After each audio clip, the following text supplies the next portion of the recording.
You're sitting in a folding chair in a Ford dealership on South Lamar, and the finance manager has already typed your name into the screen. The truck outside still smells like the factory. Your hand is on the pen. $811 a month, the paper says. 34 months to go, and your chest doesn't tighten the way you expected. You can afford it. That's the problem. Nobody warns you that the moment gets easier once the number no longer scares you. Your income cleared that fear a while ago. So, the fight isn't with your bank account anymore. It's with your hand, the pen, and the version of you that already imagined driving this thing home. You look down at the signature line. You don't move yet. The auto loan you didn't sign. The finance manager's name is Dale, and Dale has done this 1,000 times. He's not selling you a truck. He's selling you 34 months of certainty, which is a different thing, and he knows it. The Ford Lariat outside has the tow package you don't need and the leather seats you do want, and Dale slides the paper closer like it's a formality, not a decision. $811 a month. That's not the average. That's what people with your credit score actually pay right now. According to the same data Dale's dealership uses to build the deal, new truck and SUV payments nationally are averaging $770, and buyers in your tier tend to land higher. Dale doesn't say any of that. He just says, most people in your bracket go with the extended term, keeps the payment comfortable. Comfortable. That word again. You think about your Camry in the parking lot. Bought used 6 years ago, paid off in 3. It has a dent in the rear bumper from a Whole Foods parking lot you still haven't fixed. It starts every morning without asking anything of you. And here's Dale, gesturing at a truck that will lose 11% of its value the second you drive it off the lot, according to the numbers you looked up last week at 1 a.m., unable to sleep, doing exactly the kind of research that makes a decision harder instead of easier. Here's the part nobody tells you about affording something. It's never the price tag that gets you. It's the monthly number, because the monthly number is small enough to disappear into your life without a fight. $811 doesn't feel like $27,000. It feels like one less dinner out, one skipped upgrade somewhere else, a rounding error against your paycheck. That's the design. That's always been the design. You think about the fact that almost 1 in 5 new vehicle loans this year carries a payment of $1,000 a month or more, and that 3 out of every 4 of those loans aren't for anything luxurious. They're for trucks like this one, ordinary people, reasonable jobs, a $1,000 decision that felt, in the moment, like a $600 one. Dale taps the screen. Ready when you are. You pick up the pen. You put it back down. It's not dramatic.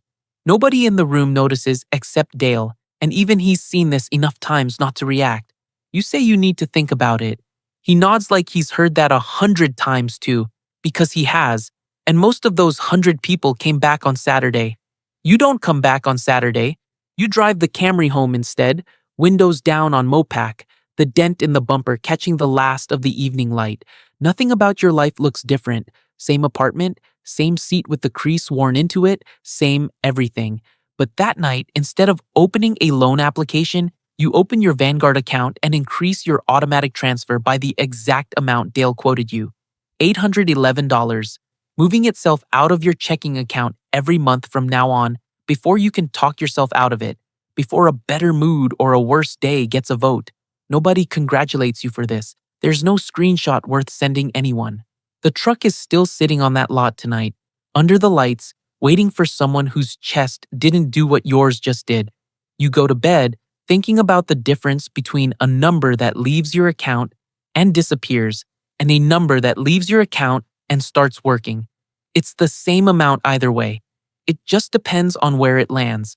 2 nights later, a coworker picks the restaurant, and you find out the difference between a $811 decision you get to make in private and one you make at a table with people watching. The balance you don't talk about. The restaurant is Uchi on South Lamar, and the coworker is Grant, who works in sales and picked this place because his numbers were good this quarter, and he wants everyone to know it without saying so. Grant orders the Wagyu. Grant orders a second bottle of sake before the first one is empty. Grant does this the way some people breathe, without checking. You order the vegetable tempura and a glass of water, and for a second nobody notices. Because the table is loud and the lighting is warm and everyone's phone is out taking pictures of food that costs more than it needs to. Then, the check comes, face down, and Grant slides his Amex Platinum onto it before anyone can reach for their wallet. I got it, he says. Split it next time. There isn't going to be a next time where you offer. You already know that. What you don't know is how to say it without sounding like the person who ruins a good night over money. So you say thank you, and you let it happen, and you feel something small and specific close in your chest. Not shame exactly, something quieter than shame. The math doesn't work, and you're the only one at the table doing it. Here's what the check actually costs, if you're being honest with yourself. It's not the $90 your share would have been. It's the $1,100 sitting on your card from a trip to Nashville in April that you still haven't paid off. Because paying the minimum felt fine at the time, and now it doesn't feel like anything, because it's just a number that lives on a screen you stopped opening as often as you should. The average American carries somewhere around $6,600 in credit card debt right now, and the average interest rate on that debt is over 22%, which means the $1,100 from Nashville is quietly growing while you sit here not talking about it. Grant doesn't know any of this. Grant probably doesn't have a balance at all, or if he does, it doesn't keep him up the way yours does. That's the part that gets you. You can't tell who's carrying what. The Amex on the table looks the same whether it clears in full every month or whether it's the reason someone can't sleep on the 15th. Nobody's balance has a color. Nobody's interest rate shows up in how they hold the pen.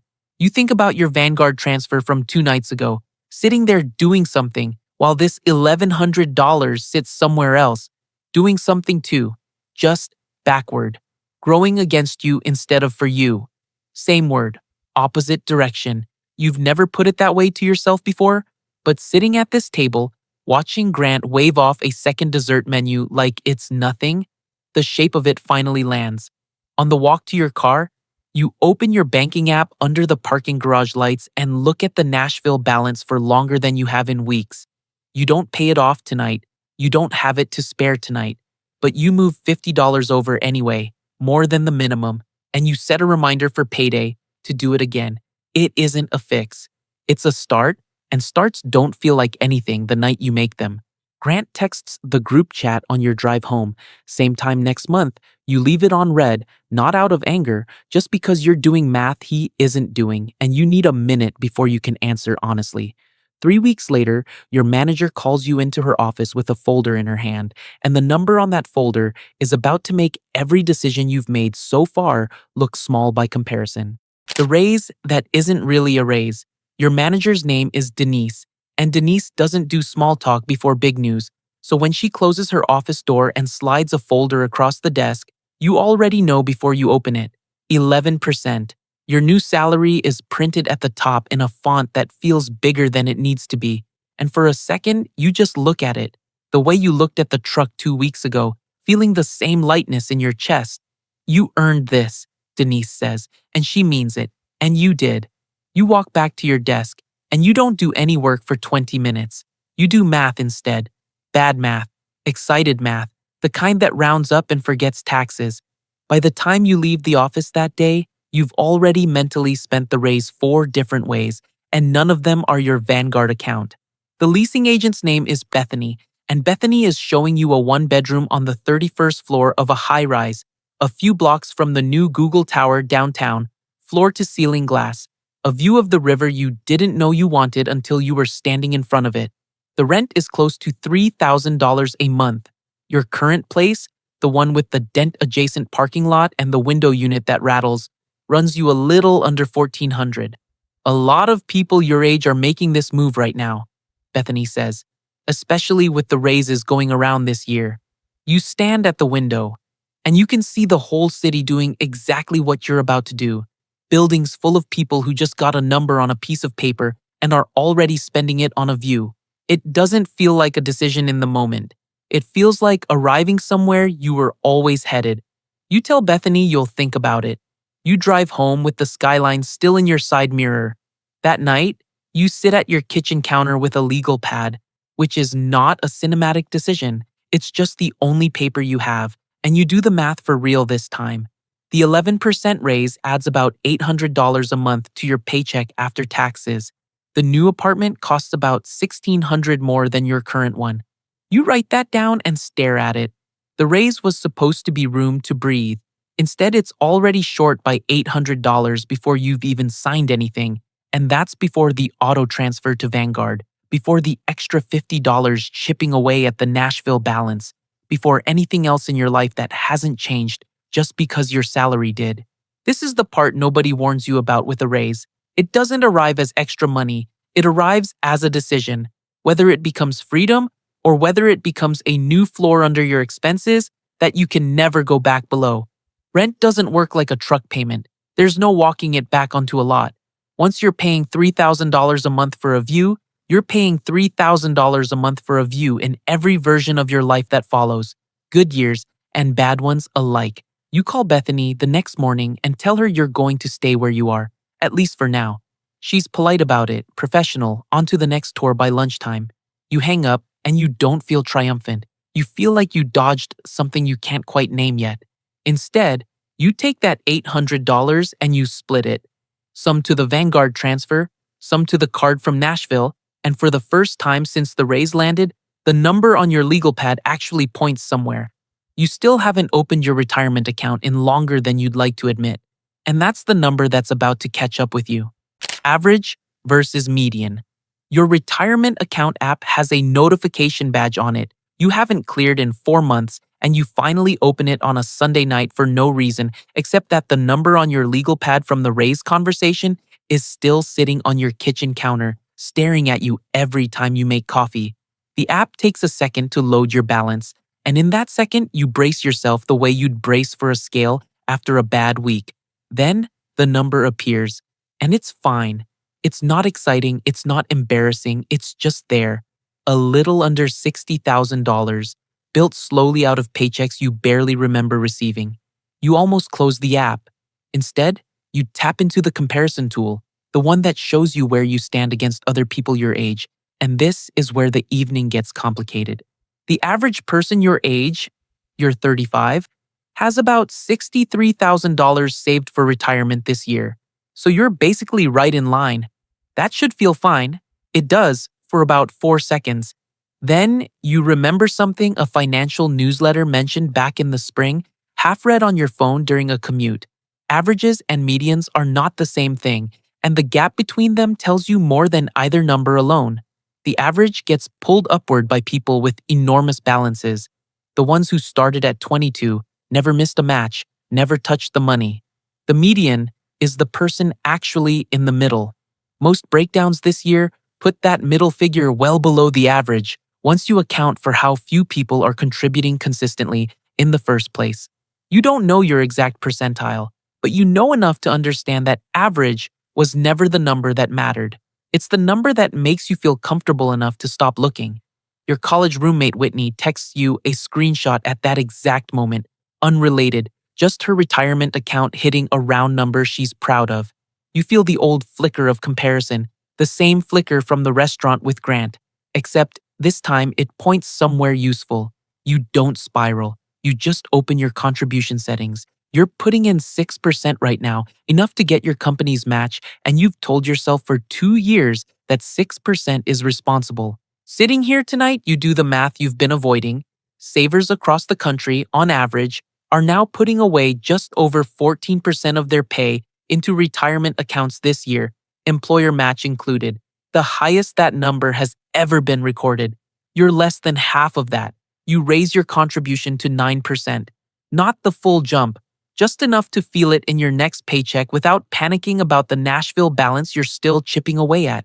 The app makes a small confirming sound, the same forgettable sound it makes for every setting change. No fanfare, no fireworks, nothing that matches how much this decision will actually be worth 20 years from now.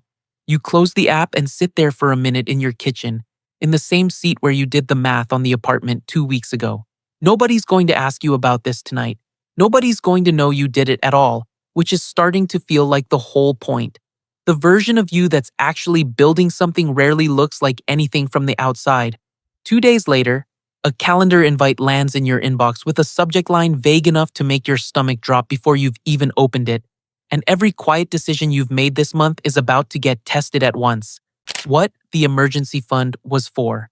The subject line just says team update, which is somehow worse than if it said something specific, because your imagination fills the gap faster than any bad news actually could. It's set for 4:47 that afternoon, a strange, unrounded time that only makes sense once you realize someone scheduled it between two other meetings without thinking about how it would land. By 4:40, the office has gone quiet in that particular way where everyone is pretending to work and actually just watching the clock. You catch Grant's eye across the open floor plan. Grant, from the dinner at Uchi, the one with the Amex and the second bottle of sake. And for the first time since you've known him, he doesn't look like a person who orders without checking the price. He looks like a person doing math in real time. The same math you did with the legal pad, except his face is doing it in public. Denise gets on the call and says the word restructuring within the first 10 seconds. And after that, you don't absorb much of the rest, just fragments. Some roles affected, more details individually, effective at the end of the month. Nothing about you specifically, nothing final. But you watch the meeting gallery instead of listening. 20 small rectangles of people's faces, and you can see who's already spending the next 6 months in their head. Grant unmutes toward the end to ask a logistics question, and his voice isn't steady. You know why, or you think you do? A car payment on a leased BMW that resets every 3 years whether he wants it to or not. A downtown apartment he moved into after his last raise. The kind of night at Uchi that happens more than once a month for him. None of that makes him careless. It just makes him fully extended, the way most people are fully extended, the way you almost were 3 weeks ago in a glass apartment on the 31st floor. Your own pulse is up. You notice that, almost from a distance, the way you'd notice weather. But underneath the pulse, there's something you don't expect. A kind of ground under your feet that wasn't there the last time something like this happened. Back when a bad month meant an actual emergency instead of an inconvenience. You do the inventory without meaning to. Your rent is still $1,400, not $3,000.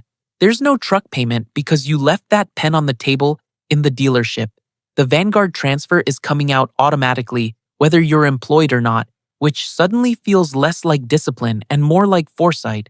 And sitting in a savings account you rarely think about is a little over $11,000. 4 months of your real expenses, put there in pieces over the last 2 years without ceremony. You think about a number you read once and forgot until right now. This year, something like 3 in 10 Americans say they're carrying more credit card debt than they have in savings, while a slightly larger share say it's the other way around. You never used to know which side of that line you were on. Tonight you do. The meeting ends without your name in it. Nothing happens to you today, but something happens anyway. You sit at your desk after everyone else has logged off, and instead of relief, you feel something quieter and more useful. Not luck, not safety exactly, just room. The distance between what you earn and what you actually need to survive turned out to be the only thing in this entire month that was working for you and not against you. Grant texts you that night, late, no emoji, nothing like his usual messages, just one line. Do you ever think you're saving for a life you're not letting yourself live? You read it twice before you decide how honest to be back. The cost of saying no. You don't answer Grant that night. You read his text again the next morning over coffee. Do you ever think you're saving for a life you're not letting yourself live? And it sits with you longer than you expect a text to sit. You know Grant well enough by now to know he's not being dramatic. 2 days after the restructuring call, his role survived. But 2 people on his team didn't, and you can tell it rattled something loose in him. He's the kind of person who orders the Wagyu without checking the price, and for the first time, you understand. That isn't confidence. It's a way of not looking directly at the number. You call him instead of texting back. He picks up on the second ring, and you can hear his apartment behind him, the one downtown, the one with the view, the one that costs him more than your entire month used to cost you a year ago. I don't think I'm not living, you tell him.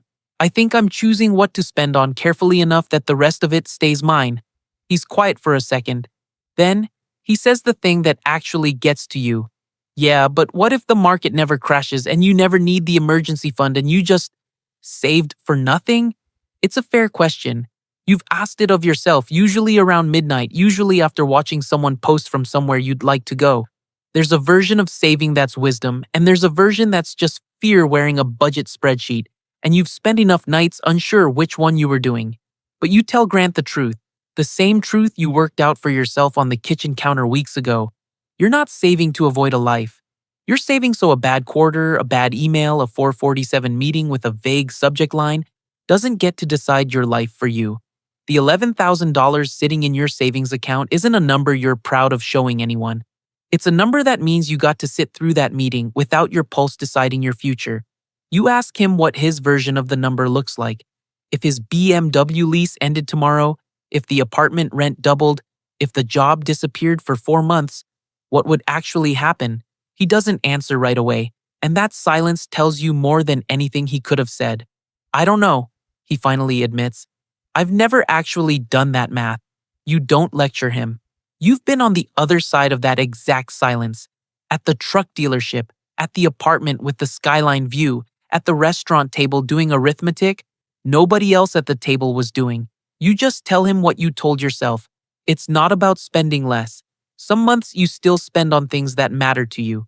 Flights to see your sister in Denver, dinner out when you actually want to be there, not when you're performing being fine. It's about knowing which dollars are buying you something real and which ones are just buying you a version of yourself you think other people want to see. Grant laughs, a little tired. So what? You just never buy anything nice? You think about the truck still sitting on that lot, the apartment with the river view, the second bottle of sake you didn't order. None of it disappeared because you're incapable of wanting things. It disappeared because you finally noticed what each of those purchases was actually asking you to give up in exchange, and most nights, you'd still rather keep the thing they were asking for. You tell him that. He doesn't have a comeback for it, and for once, neither of you tries to force one. After you hang up, you sit with your coffee going cold, and for the first time since the dealership, you're not thinking about what you didn't buy. You're thinking about what all of it added up to instead, and what that number is quietly becoming. The number nobody sees you check. You still open that app most Sundays, not because a milestone hit, because it's Sunday, and your coffee's still warm, and checking has stopped meaning what it used to mean. The truck is probably sold by now. Someone else is 34 months in. The apartment downtown has a different name on the lease, and you're still in the place with the window unit that rattles, still driving the Camry with the dent you never fixed. And none of that looks like winning to anyone watching from outside your life. But you're not doing this for anyone watching. You're doing it for the version of you that sat through a 447 meeting with a steady pulse. For the version that hung up with Grant and didn't need his answer to feel sure of yours. Somewhere between the dealership and this Sunday, the number stopped being about what you could buy. It became about what you'd never have to ask permission for again.